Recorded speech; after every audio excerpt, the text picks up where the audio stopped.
কেমন আছো তুমি?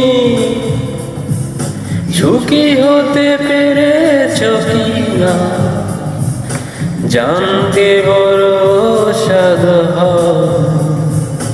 আমাকে ভুলেছ কি না? কেমন আছো তুমি? ঝুঁকি হতে পেরেছ কি না জানতে বড় সাধ হয়। আমাকে ভুলেছ কি না?